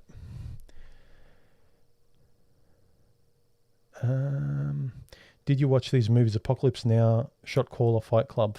Apocalypse Now, I remember back in the day. Shot Caller, I remember the name. I don't think I've watched it. Fight Club, yeah, of course. Actually, Fight Club, the more I watch it, I see more in it, the less I like that movie. I liked it much more. The more I watch it, I see a lot of things in there that could steer men in the wrong direction. So, good movie in the initial stages, post anger and all that stuff. When you're really reading between the lines, there's a lot in there that's kind of, there's a lot of gynocentrism in there too.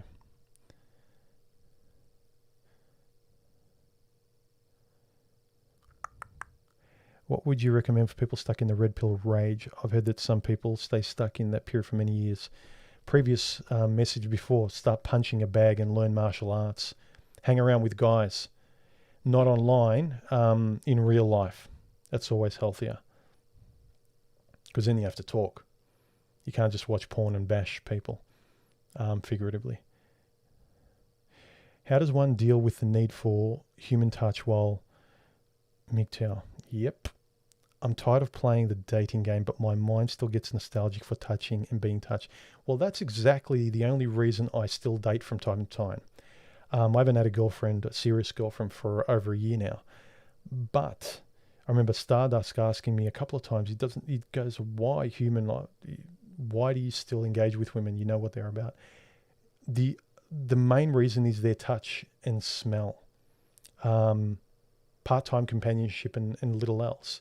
And let's face it, I think, and James will maybe back me up on this, is that you get older. I'm set in my ways. I really don't want to change anymore. I've no need for a woman to sort of turn my life upside down and give it meaning because I'm in some sort of holding pattern until the right one comes along. So, and I think it's similar with a lot of women as they get older. They might have had kids. They're used to being on their own. They haven't been married or they have been in failed marriages or whatever. If you get to midlife and beyond and you haven't set yourself up properly and you're not used to your own security, I don't need a woman like I thought I did in my 20s. But certainly the only reason I need a woman these days is touch and smell, that head on the chest, that you can't get with your friends by dint of my heterosexuality. Post Red Pill, I can't listen to most songs the same way. Are there any Red Pill artists out there that you would recommend? Not really. Most of the music I like doesn't have lyrics. I like soundtracks and EDM and lounge music.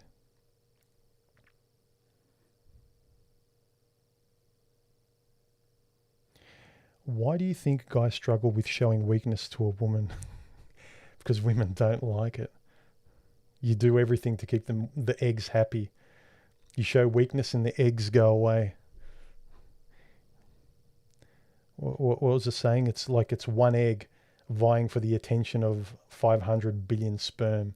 If one of the sperm shows weakness, she's got like 499 billion to choose from. Why is it so difficult for them to detach themselves from this mindset to show that they aren't mere robots? That's what all this is about. You've had enough of the old pattern. Try this now. Try some self-respect. Try standing on your own 2 feet. When you're single and you're clear-headed, try your damn best with building an ethic that you will swear to never let go again, that when you move it forward into the world again, whether with a woman or without, that's going to be your foundation.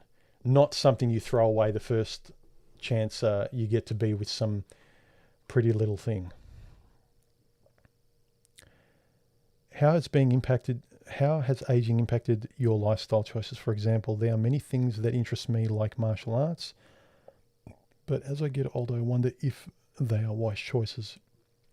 Do it. I only stopped playing basketball about 3 years ago, only because I kept getting an injury. But people were telling me, family members, to give it up when I was in my late 20s or 30s, when I should have been married and having kids. Why was I still doing this stuff? Give it up. You're going to get injured. I played until my mid-40s, and I only played because I got sick of recovering, playing, pulling a hamstring or my Achilles, and then needing 2 weeks to recover again, over and over again. So I pushed my body as far as I could, but I can still exercise, work out, go for a run, but you adjust with age.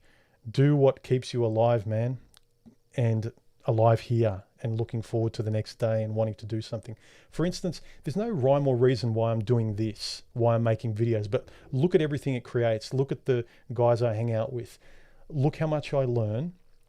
Look at the skills I develop and the things I'm interested in tinkering with, audio, video, and all this stuff. Do what makes you feel alive. It's as simple as that. Don't think if it'll pay off. In the end, none of it will pay off. It's the same. The end is the same for all of us. Dance while you're here, man. What are your thoughts on minimalism? I like it. I like it. Don't get too binary about minimalism, though. Some people think it's just about sort of nothingness, and then you'll be zen. It's basically about honesty, the way I look at it, and decluttering, having less weight, only having what you need so you have space for more life. Any advice about building my ability to memorize things I often can remember the most strange things but never important stuff, or any skills I should focus on improving myself? Read more. I don't know. A lot of it comes down to will. Some people, for instance, I'm really good at remembering quotes, almost word for word. I don't know why, but with just people's names, I'm awful. I'm really bad at it. And things, schedules and appointments that I myself want to engage in. Like I may have was going to catch up with a friend I was really wanting to see, and all of a sudden I forgot I was catching up with them, and it was something I selfishly wanted to do. So I don't know. Find the things, I suppose, find the things you're naturally good at and try and use them to help you in the other areas if you can. All right. Let me know if you guys are getting tired. We've been going for nearly 2 hours now. I might wrap it up. Not asking from a hateful point of view, just curious, do you believe the world will be a much simpler place without women? Yeah, it'd be simpler. We wouldn't be here either. It'd be very simple. The more I read about war, men join the army to feel the brotherhood even after a UFC fight. We have noticed, guys, a huge hug. Just added another 2 point. Okay.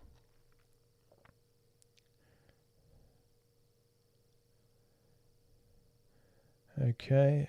On the basketball topic, how did you handle realizing you'd probably never played again the way you used to? How do you cope with never more?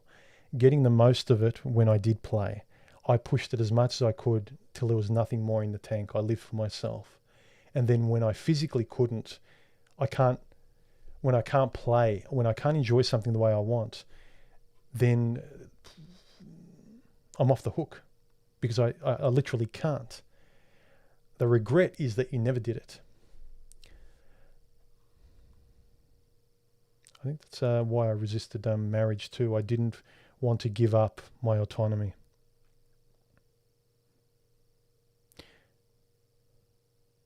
No, I don't watch UFC, sorry. When I see it, I respect it, I like it, but I'm not drawn to it to want to watch it. If I embrace a very good aspect of MGTOW, I feel I will never be able to have a family. You think the nuclear family is doomed. Well, that's the thing. Once you open the door, you may not be able to engage as easily as you once did with women because you have standards.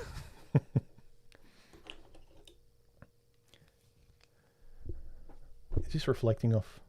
Anyway. Yeah, I'm old.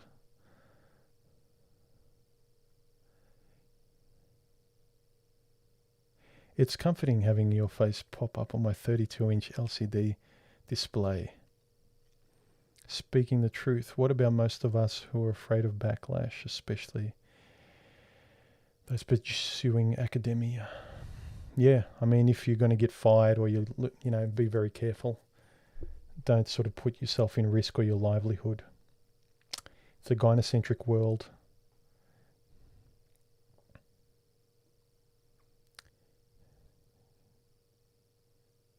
At what point do you think humans will rise above their primal instincts and evolve to understand each other and know that will eradicate all their perceived injustices? It's a bit too perfect. I don't think it'll ever happen. We're always struggling. I don't know. A lot of these hypothetical questions I really don't have an answer to. Sorry, guys. It's not that I'm being glib. I've realised I've been a utility for a long time female friend. How do you trust a woman again, knowing they see us as merely a utility? Let them know every time you're with them, even female friends, that they can't get away with things. When they bat their eyelashes, let them know what they're doing. Let them know you got their game. Don't let things go because your instinct's going, just keep her happy. Ignore that. Don't ignore anything. Call her up on everything. Just speak freely with a woman. Speak everything you notice in the same way you speak with your male friends.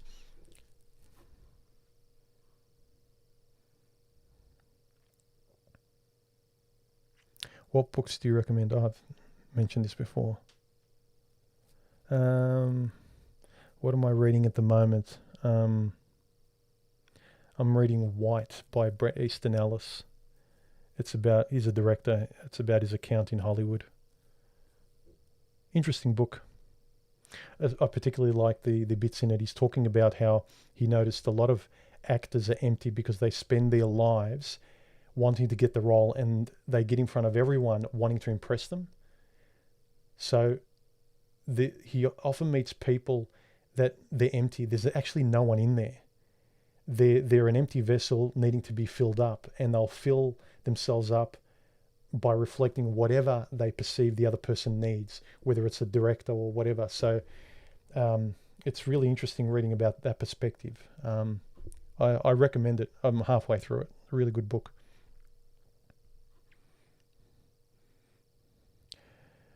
Would it be detrimental to emotional health, character development to avoid serious romantic experience.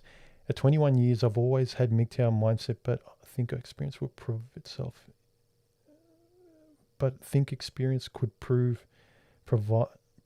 self-improvement. It's amazing to me that 21-year-old guys are really sort of going, whoa, not so fast. Let me assess the situation. I remember when I was that age, a lot of people my age, a couple of decades ago, I'm lucky I didn't step in more bear traps and very finite bear traps in terms of, accidentally getting someone pregnant and going beyond a certain line. I'd be regretting now. But I don't think character development and self-development is a waste. I think you should always be aware.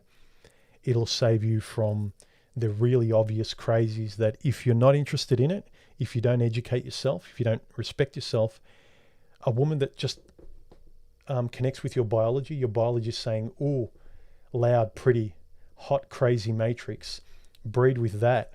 It's really speaking loudly to me." You want them, but if you can have the assessment, the gatekeeper of an intelligent filtering system, like, the stuff we talk about, that'll go a long way into stopping you stepping into less bear traps. What should I do in order to have biological children via surrogacy? No idea. I don't know enough about it. I never wanted children. I'm sorry, Renato. I can't give you an answer on that. Maybe someone else can. It's too much reflection of this, I think. Oh yeah. Can you see my monitor? I got a 49-inch widescreen a few months ago. I can't go back. My cousin just got married second time. Yeah, I don't know what to say about guys that get married multiple times. They're good at it. Did you think about being a coach with basketball, or thought your time would be better spent elsewhere? I was a coach with a junior basketball team for about 5 years in my mid to late 20s. Had a female I was training last week say, work with a man, suffice to say, no. Okay, all right, if there's no more questions, guys, this was a good one. This guy could sit here and talk about sandwiches. I like sandwiches, actually. Underrated. One of the best meals. I think it's a real guy thing, sandwiches. The advanced version is pizza. Anyway, let me know if you want more of this, guys. I really enjoyed answering your questions. We'll see. Anyway, I will talk to you next time. Unless anyone's got any more questions, we might just leave it at that. We'll talk to you later. See you guys.